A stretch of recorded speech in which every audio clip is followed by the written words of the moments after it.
হ্যাঁ যুবক, তুমি যদি অসৎসঙ্গ মাদকাসক্তের সাথে হও, একবার, দুইবার, তিনবার, 10 বার তার ফান্দে পড়বে, মাদকাসক্ত হবে। তুমি যদি দুশ্চরিত্রবান ব্যক্তি যে হোটেলে যায়, খারাপ আকাম কুকামে লিপ্ত, আজকে সেও তোমাকে প্রলুব্ধ করবে, সেও ফাঁদ সাজায় দিবে, হোটেল বুকিং দিয়ে দিবে। দুশ্চরিত্র তো দুশ্চরিত্র কাজের জন্য সহযোগিতা করবে, তার চরিত্র খারাপ। মনে রাখবেন, মানুষের সবচেয়ে মূল্যবান জিনিস হলো আখলাক। চরিত্র যদি নষ্ট হয়ে যায়, কোনো কিছু আপনার কাজে আসবে না।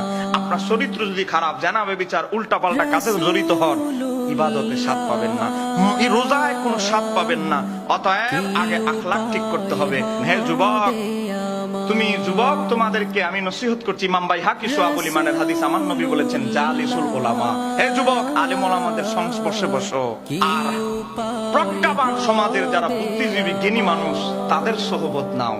কিন্তু এই যুগে যুবক ফেন্সিডিল কোর নেতা, যারে অনুসরণ করলে একটু নেতা হওয়া যাবে, যার সাথে ঘুরলে একটু এলাকায় দাপটে চলা যাবে। আমাদের যুবক আলেমের কাছেও যায় না, প্রজ্ঞাবান ব্যক্তির কাছেও যায় না, যায় খালি কিভাবে ছাত্র লীগের একটা বড় পদ পাওয়া যাবে, ছাত্র দলের পদ পাওয়া যাবে, ছাত্র শিবিরের পদ পাওয়া যাবে। নেতার পিছে না ঘুরে যদি বিজ্ঞ ব্যক্তির সোহবতি করতো, আজকে অসংখ্য যুবক পরিবর্তন হয়ে যেত। এক কথা কন না কেন, ঠিক কিনা? আজকে অধিকাংশ যুবক নষ্ট হচ্ছে অসৎ সঙ্গের কারণে। সহিহ বুখারী শরীফের হাদিস, হযরত আবু মুসা আশআরী থেকে বর্ণিত, আমার নবী বলে, এই যুবক, অসৎ সঙ্গ থেকে বেঁচে থাকো, সৎ সঙ্গ গ্রহণ করো। এক সাহাবী বলে, ইয়া রাসূলুল্লাহ, সৎ সঙ্গের উপমা কি? আমার নবী উপমা, উদাহরণ দিচ্ছেন। আমার নবী উদাহরণ দিয়ে কথা বলতে পছন্দ করতেন। আমার নবী বলেন, সৎ সঙ্গের গুরুত্ব কি? উপমা হলো কি, তোমার একজন বন্ধু আছে, সাপোজ আপনার একজন বন্ধু আছে, সে পেশায় হলো সুগন্ধি বিক্রেতা, আতর খুশবু, সেন্ট, আতর খুশবু বিক্রি করে।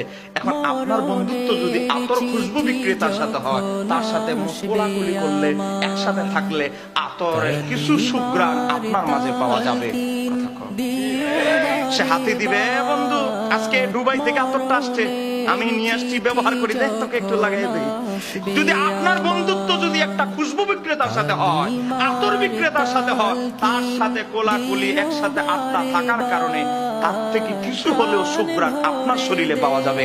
আমার নবী বলে, তদ্রুপ হে আমার উম্মতেরা, যুবক সম্প্রদায়, তোমাদের বন্ধুত্ব যদি মুত্তাকি নেককার ভালো যুবকের সাথে হয়, সে প্রতি পদে পদে তোমাকে কিছু না কিছু শিক্ষা দিবে, কিছু কিছু ভালো ভালো গুণ শিক্ষা দিবে।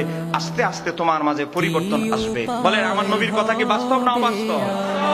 এখন আপনার ছেলের বন্ধুত্ব যদি ফেন্সিডিল কোরের সাথে হয়, ইয়াবা কোরের সাথে হয়, ইয়াবা কোর 10 বার ইয়াবা খায়, একবার আপনার ছেলের মনটা খারাপ, বলবে, আরে আজকে মনটা যেহেতু খারাপ, একটা ট্যাবলেট খা, মাথাটা ঠান্ডা হয়ে যাবে। আল্লাহর কসম আমি বলছি, আপনি এফএম রেডিওতে জীবনের গল্প শুনবেন, এখানে অনেক ভিডিও আছে। বাংলাদেশের সবচেয়ে বড় বড় মাদক, তাদেরকে জিজ্ঞাসা করেন, তারা বলেছে অসৎ সঙ্গের কারণে মাদকের বড় 1 নম্বর মাদক আসক্ত হয়েছি। কিভাবে? মনে করেন বাপ মার সাথে ঝগড়া হয়েছে, প্রেমিকায় মনে করেন উল্টা পাল্টা কিছু কথা বলেছে, না হয় মায় ফিসা দিয়ে বাইরে ঘর থেকে বের করে দিয়েছে, এখন ওই বাটপার বন্ধুর বাড়িতে গিয়ে উঠছে, এখন বাটপারে খাইতেছে ট্যাবলেট। হ্যাঁ বলেন, বাটপারে খাচ্ছে কি?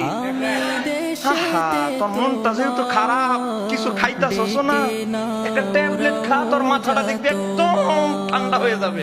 বলে, না না, আমি এগুলো খাই না বন্ধু, তুই খাস, তোর সাথে বন্ধুত্ব আছে ঠিক, কিন্তু আমি তো খাই না। কারণ আমি কি তোরে প্রতিদিন খাইতে বলতেছি? আজকে তোর মনটা খারাপ, আজকে একটা খা। একটা খাওয়ায় আর লাইনে আনতেছে, এ বাবা খাওয়াইলো, কি খাওয়াইলি বেটা, চোখ তো খুলতে পারতেছি না, আরেকটা খাইলে ক্লিয়ার হয়ে যাবে ব্রেনটা, আরেকটা খাওয়ায় আরেকটু অগ্রসর হলো। এভাবে এভাবে এমন আসক্ত করে ফেলেছে, মা দেখে বিছানার তলে টাকা রাখে, টাকা গায়েব। নেশা আসক্ত হয়ে গেছে, আস্তে আস্তে বেড়ে গেছে, ডয়ারের টাকা গায়েব, ডয়ারে তালা দিয়ে রাখে, বিছানার ডরেও টাকা রাখে না। এখন ডয়ারের টাকা চুরি করতে পারে না, দেখতেছে মায়ের অলংকার গুলো কোথায়। কারণ একজন মাদকাসক্তর কাছে মায়ের অলংকারের কোনো মূল্য নাই। আজকে আপনার ছেলের বন্ধুত্ব যদি কথিত আহলে হাদিস মাযহাবের সাথে হয়, সে কিছু ফ্রি বই ঢুকায় দিবে, বলবে, বন্ধু তোমার টাকা দিতে হবে না, আমি তোমাকে দিলাম, নাও এগুলো পড়ো, সহিহ হাদিস দিয়ে লেখা, সহিহ হুজুরের লেখা, বেদাতি হুজুরের না। আস্তে আস্তে পরে ওই যুবক সত্য মিথ্যা, ডান বাম পার্থক্য করতে না পেরে হয়ে যাচ্ছে অনেক ছেলে আহলে হাদিস। এতদিন বান্ত নাভির নিচে, এখন এভাবে শুরু হয়ে গেছে। হ্যাঁ যুবক, হক তুমি যদি অসৎসঙ্গ মাদকাসক্তের সাথে হও, একবার দুইবার তিনবার 10 বার তার ফান্দে পড়বে, মাদকাসক্ত হবে। তুমি যদি দুশ্চরিত্রবান ব্যক্তি যে হোটেলে যায়, খারাপ আকাম কুকামে লিপ্ত, আজকে সেও তোমাকে প্রলুব্ধ করবে, সেও ফাঁদ সাজায় দিবে, হোটেল বুকিং দিয়ে দিবে। দুশ্চরিত্র তো দুশ্চরিত্র কাজের জন্য সহযোগিতা করবে, এটাই তো স্বাভাবিক। কথা কন না কেন, ঠিক কিনা?